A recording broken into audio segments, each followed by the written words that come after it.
Bonjour. Bonjour. Bonjour. Alors, est-ce que vous pouvez vous présenter rapidement?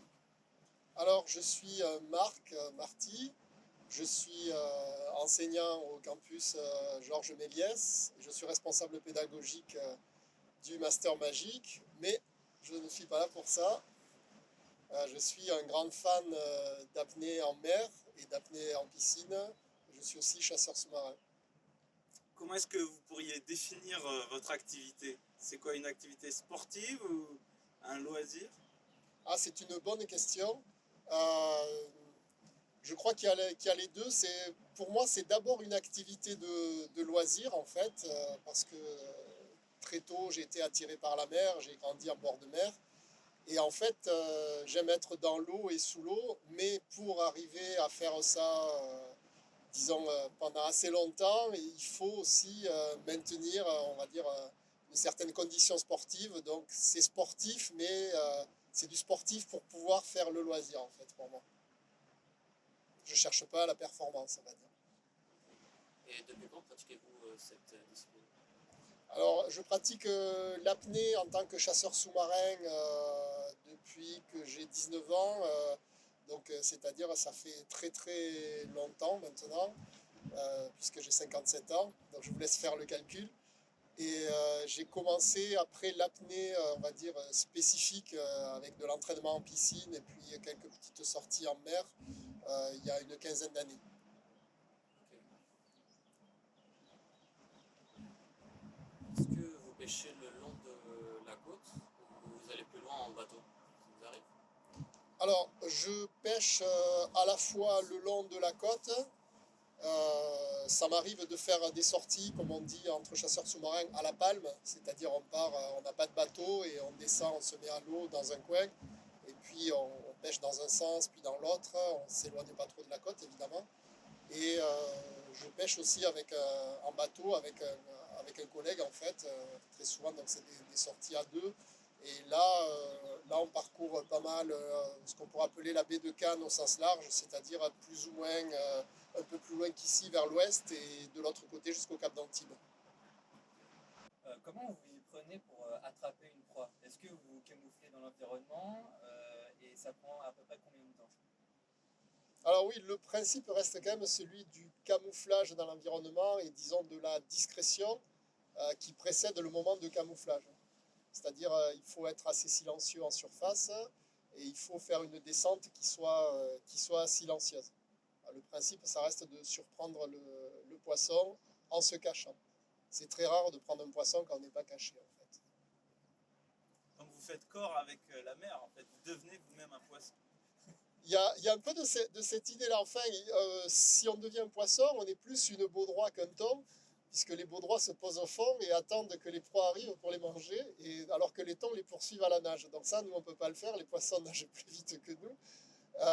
Et après, pour revenir à la première question, le temps qu'on met, je ne sais pas, on pourrait donner un temps de chasse et dire combien de poissons on prend. C'est-à-dire sur une sortie de 3 4 heures, je parle ici en bateau, donc il y a les temps de remonter sur le bateau, de déplacement, on prend 2 3 poissons.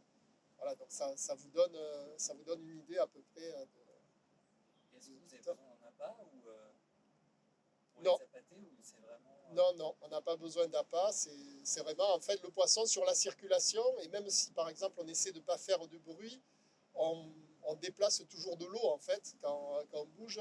Et il faut être caché tout en ayant une vision sur les poissons qui arrivent. C'est le principe. Et donc il y a un mot qui est un mot provençal pour ça, ça s'appelle l'agachon, qui correspondrait à l'affût en fait, hein. C'est l'affût mais en chasse sous-marine, ça s'appelle l'agachon. Et il y a le verbe agachonner pour ça, qui décrit en fait cette phase-là. C'est devenu un petit peu la principale phase de chasse maintenant qu'il y a peu de poissons sédentaires. Donc vous pouvez rester combien de temps en agachon, par exemple? Alors en agachant, on va dire ça dépend de la profondeur, puisque on va soustraire du temps d'agachon le temps de descente et de remontée. Et donc sur une petite profondeur, ça peut dépasser la minute, et sur une grande profondeur, c'est de l'ordre d'une trentaine de secondes. Donc ça ne donne pas une grande fenêtre de tir, on va dire. Et donc, qu'est-ce qui vous plaît dans la chasse sous-marine? Est-ce que c'est le côté capture, le côté challenge? Qu'est-ce que vous aimez dans cette activité? Alors, bon, oui, sans doute bon, le côté capture, puisque c'est quand même de la chasse. Et après, en fait, je crois que c'est l'environnement, le fait d'être tout seul en mer, même quand on chasse avec un équipier, en fait, on ne l'entend pas, on sait qu'il est là, c'est tout. Et c'est vraiment des moments, plus encore que pendant un footing, où on pense à rien, on est avec les éléments. Et après, ça se joue effectivement avec la condition des éléments, c'est-à-dire quand on va chasser en hiver ou en automne, ça bouge un peu, etc. C'est plus physique. Et en été, c'est des grands moments de calme avec des mers plates où on se laisse vraiment flotter à la surface, on voit le fond parce que l'eau est plus claire. Et quand on remonte, on voit le soleil, enfin, y a tous ces éléments-là qui entrent en ligne de compte. Mais l'environnement compte pour beaucoup, en fait. Plus que le poisson, je pense. Il faut qu'il y en ait un peu de poisson, sinon c'est plus de la chasse, c'est que de l'apnée. Mais l'environnement compte beaucoup. Et alors, c'est quoi les qualités à développer ou à avoir de manière innée pour pratiquer cette discipline? Il faut de la patience, il faut exactement. Ouais, c'est une discipline qui combine beaucoup de choses. Alors, on va dire que quand on est jeune, la question de la condition physique ne se pose pas beaucoup. Je dirais que quelqu'un de moyennement sportif, qui a l'habitude de faire un peu d'activité sportive, et jusqu'à 40 ans, ça c'est pas un problème. On peut faire des sorties de 2-3 heures facilement. Au-delà de 40 ans, on est obligé de se maintenir en forme parce que sinon, on est complètement vidé, même si ça ne fait pas monter de façon intensive le cœur, etc. Donc d'abord, ces qualités physiques. Et après, en fait, les autres qualités, qui est le sens de la patience et de l'observation, ça, en fait, on les développe en pratiquant. On peut les avoir de façon plus ou moins innée, mais on les développe en pratiquant. On se rend quand même compte que plus on connaît les endroits où on va en fait pratiquer, meilleur on est en fait sur ces endroits parce qu'on sait comment passe le poisson, à quel endroit passe le poisson, en fonction de quelles conditions il y a du poisson ici et pas là-bas. Donc en fait, il y a aussi une grande connaissance du milieu, en plus du sens de l'observation et de la patience qui entre en ligne de compte. Et vis-à-vis de l'écosystème marin, est-ce que vous pensez qu'il y a un risque de dégradation de la faune et de la flore maritime? Alors, c'est quand même une question qui a été souvent posée à la chasse sous-marine, en fait. Euh, bon, quand on voit maintenant ce que peut représenter un prélèvement d'un chasseur sur une année, même quelqu'un qui chasse toute l'année, disons que le poids de la chasse sous-marine, en particulier en Méditerranée, est extrêmement faible en fait sur le milieu sous-marin. Moi, si je prends mon exemple, je pense que je ne dépasse pas, on va dire, 20 kg de poissons par an, ce qui est même pas la consommation moyenne d'un Français en termes de poissons. Et le problème en Méditerranée même, ce n'est même pas sans doute la pêche pour les écosystèmes marins, en particulier pour la faune, c'est plutôt en fait la bétonisation et l'activité de plaisance qui en fait ici, par exemple dans la région, on détruit pas mal d'endroits de petits fonds où on a fait des ports et qui en fait étaient les pouponnières pour une grande partie des espèces et donc sont maintenant bétonnés et ne servent plus en fait à la ponte et à la reproduction. Et donc ces éléments-là sont aussi à prendre en ligne de compte. Pour beaucoup d'endroits, c'est un peu trop tard en fait, puisqu'il faudrait revenir en arrière, ce qui ne semble pas possible, c'est-à-dire détruire des ports ou des constructions qui existent en fait. Mais est-ce que les chasseurs ont quand même un rôle à jouer dans cette préservation de la biodiversité? Alors oui, et je pense qu'en tant que pratique, elle reste plus éthique, mais pas parce que les gens seraient plus éthiques, mais par le fait même de la pratique, c'est-à-dire qu'un chasseur, par rapport au pêcheur à la canne ou au filet, peut choisir la taille du poisson qu'il prend. Et donc peut par exemple ne pas prendre les juvéniles. C'est-à-dire qu'un chasseur ne va pas tirer sur une dorade de 15 cm. Quand on pêche à la canne, on peut très bien pêcher une dorade de 15 cm, elle peut très bien se prendre dans un filet ou plus petite. Et c'est la même chose pour à peu près toutes les espèces. Donc il y a déjà ce choix en étant à l'intérieur du milieu, de choix de capturer des poissons en fait, qui soient déjà d'une taille, on va dire, acceptable. Ce qu'on ne peut pas faire avec les autres modes de pêche qui, eux, sont à l'aveugle, entre guillemets. Et est-ce Oui, c'est une pratique où il y a quand même du danger, parce que, en fait, principalement à cause de l'apnée, c'est le principal danger. Chaque année, il y a des morts en chasse sous-marine, hein, il faut le savoir. Et donc, par rapport à ça, effectivement, il faut toujours rester prudent. Quand on part en bateau, c'est mieux de partir à deux aussi, pour même d'autres types d'accidents, hein, parce que bon, l'accident d'apnée, même si on est deux, si on est un peu éloigné, c'est cuit, hein. Mais pour d'autres types d'accidents. Après, le danger secondaire ici dans la région, c'est quand même aussi la circulation bateau. Là-dessus, il faut être prudent. Il y a aussi chaque année des morts ou des blessés suite à des collisions dans l'eau, hein. Alors, peut-être pas dans les Alpes-Maritimes où ça circule pas vite, les pointes sont assez loin de la circulation, mais dans le Var, ça arrive systématiquement, hein. Autour du golfe de Saint-Tropez, par exemple, il y a toujours ce genre d'accident. Malgré le balisage qui est obligatoire de la bouée, et où en théorie les bateaux doivent passer à 50 mètres. Et donc, vis-à-vis de tous ces dangers, est-ce que vous, personnellement, vous avez déjà trouvé dans une situation dangereuse? Est-ce que vous avez déjà vécu une mauvaise expérience en pratiquant cette activité?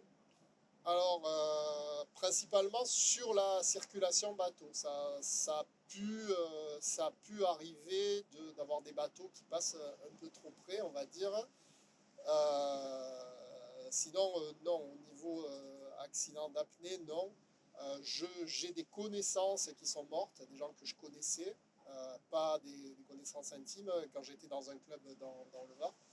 Et une personne du club qui est morte, que je connaissais un tout petit peu, sur de la chasse. Voilà. Alors après, toujours pareil, l'analyse, c'était une imprudence. Il avait fait les vendanges le jour même, il est allé chasser en fin de journée, donc assez fatigué physiquement, et ça c'est déconseillé, parce que c'est quand même une activité qui prend beaucoup sur le physique, donc il faut y aller en loisir, pas en fin de journée de travail, si on a fait du travail physique. Mais bon, j'ai aussi connu, avec toutes les règles de sécurité, là par contre quelqu'un de proche qui est mort sur de l'apnée de loisir, c'était pas de la chasse, dans de l'apnée en lac. Et malgré toutes les règles de sécurité, en fait, il s'est noyé. Et ça a été un gros coup dur dans le club d'apnée ici à Mougins. C'était il y a une douzaine d'années. Et voilà, bon, c'était un accident. Il y avait un filet de sécurité, etc. Mais ça n'a pas évité la noyade.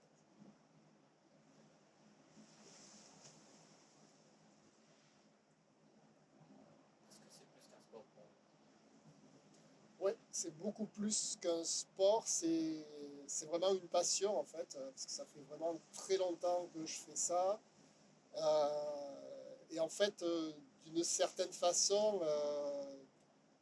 il y a eu pas mal de périodes où je faisais du sport à côté pour pouvoir rester en forme, pour pouvoir faire de la chasse sous-marine en fait. Parce que sinon, quand on reprend, surtout ici, il y a une période hivernale où la chasse est interdite, de décembre à début mars. Donc on ne va pas du tout dans l'eau, parce que ça reste possible avec les combinaisons d'hiver. Et donc quand on reprend, il faut quand même être un petit peu en forme, surtout que quand on reprend au mois de mars, l'eau est froide, donc ça diminue les performances, ça bouge, donc il y a autant de conditions qui la rendent un peu plus désagréable à la chasse, et donc il vaut mieux être en forme physiquement pour un peu surmonter ça en début de saison. Et donc c'est pour ça, c'est plus qu'un sport. Je vous dis, en fait, j'ai l'impression de faire les autres sports qui me permettent de m'entretenir en fait pour la chasse marine. Et est-ce que la chasse a modifié votre rapport à la mer, votre façon dont vous l'appréhendez et vous la vivez? Oui, beaucoup, parce qu'en fait, on se rend compte quand on va à la mer, que ce soit en bateau, en vacances, à la plage, avec des gens qui mettent pas en fait le nez vraiment dans l'eau, comme font les chasseurs sous-marins, qui mettent le nez dans l'eau, descendent, etc. On a l'impression d'être avec des gens qui voient que la surface, en fait. Et en fait, moi, quand je suis à un endroit, j'imagine toujours comment sont les fonds. Même par rapport, en regardant par rapport au reflet, je dis, ah ben là, c'est plutôt un fond de pierre, il doit y avoir ça comme espèce, etc. Surtout en Méditerranée, hein, où je connais les espèces et les coins. Et quand je vais dans un endroit comme la côte atlantique, où j'ai eu la chance d'aller dans le Pacifique et dans les Caraïbes, là, en fait, je brûle d'impatience de pouvoir mettre un masque, un tuba et d'aller voir ce qu'il y a au fond, même si je ne chasse pas. Mais j'ai eu aussi la chance de pouvoir y chasser. Et là, c'est très dépaysant, en fait, parce qu'on découvre des fonds qui sont totalement différents de ceux de la Méditerranée, même si les principes de chasse restent un peu systématiques, enfin un peu pareil, quoi. C'est une autre découverte. Mais ça change énormément, effectivement, le rapport au milieu. Peut-être, je crois, comme quand un géologue va en montagne, il ne voit pas les mêmes choses que nous. Il voit toute l'histoire dans les pierres que nous, on ne voit pas, nous, on voit des pierres. Vous avez déjà de nombreuses années de pratique de cette discipline. Comment vous voyez dans quelques années quand vous ne pourrez plus la pratiquer?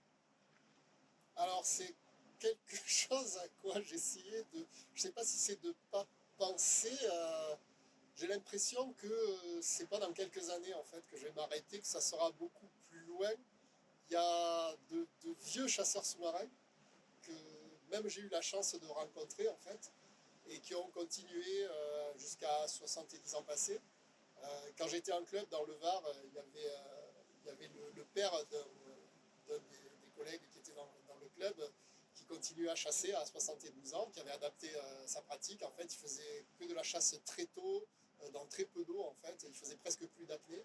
Et il prenait pas mal de poissons, en fait, parce qu'il connaissait tous les coins comme sa poche. Bon, lui, il avait vraiment grandi dans le coin, donc ça faisait 70 ans qu'il était là. Et donc, en fait, non, j'y ai pas pensé. Je sais pas. Vous avez grandi avec la mer, vous voyez vieillir avec la mer. Voilà, c'est un peu ça. Bon, quand je dis quand j'ai grandi avec la mer, c'est venu pas tout de suite, parce que je ne suis pas du bord de mer même. J'étais quand même une douzaine de kilomètres en venant du Languedoc. Et j'ai appris à nager assez tard. Mais j'ai appris à nager quand j'avais 11 ou 12 ans. Mais je n'étais pas d'une famille maritime, on va dire. Mais en fait, dès que je suis rentré dedans, ça a été vraiment une passion, quoi, en fait. Je suis aussi pêcheur, c'est un lien avec l'eau et la pêche. Je suis aussi pêcheur à la canne, en rivière, en fait. Aussi. Donc voilà. Mais je me vois la pratiquer assez longtemps. Merci, monsieur Marty. Merci. Eh bien, merci pour vos questions.